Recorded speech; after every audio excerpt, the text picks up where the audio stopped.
Salam değerli izləyicilər, Epstein sənədlərində iki Azərbaycanlının da adı var. Onlardan biri sabiq nazirdir, biri ise hazırda deputatdır. Değerli izləyicilər, xəbəri axıra qədər təqdim edəcəm və burada üstə gəl işarəsinə vuraraq kanalımıza abunə olun ki, digər vacib xəbərləri də izləyə biləsiniz.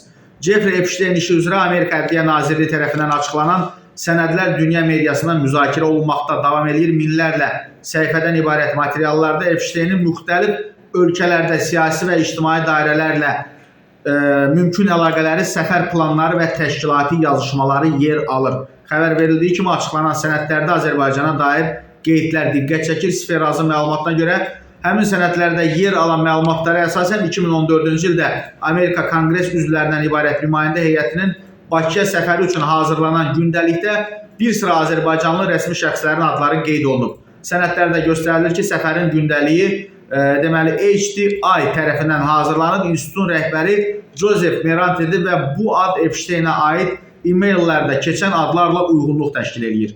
HDI-nin rəsmi saytında yayımlanan məlumata görə səfər Azpod şirkəti ilə birgə təşkil olunub. Gündəlikdə Amerika Konqres nümayəndələrinin Bakıda bir sıra rəsmi və ictimai şəxslərlə görüşlərini nəzərdə tutub. Həmin siyahıda sabiq Xarici İşlər Naziri Elmar Məmmədyorovla yanaşı Milli Məclisin deputatı Jale Əliyeva və keçmiş Nəqliyyat Naziri Ziya Məmmədovun da adları var. Açıqlanan sənədlərdə Jale Əliyevanın adı Amerika Konqres nümayəndə heyətinin Bakıda görüşəcəyi rəsmi şəxslər arasında göstərilir.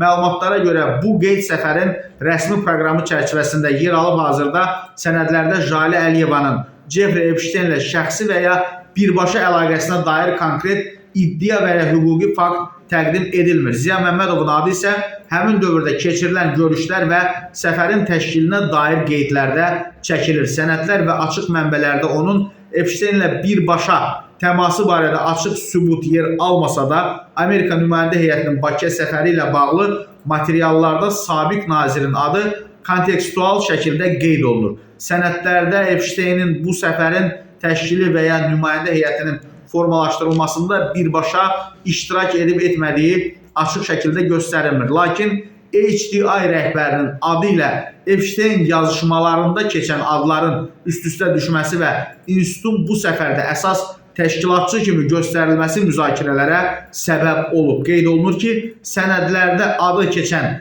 şəxslərin siyasi, ittiham və ya hüquqi məsuliyyət anlamına gəlmir və daha çox səfər proqramları, görüş qeydləri və təşkilati məlumat xarakteri daşıyır.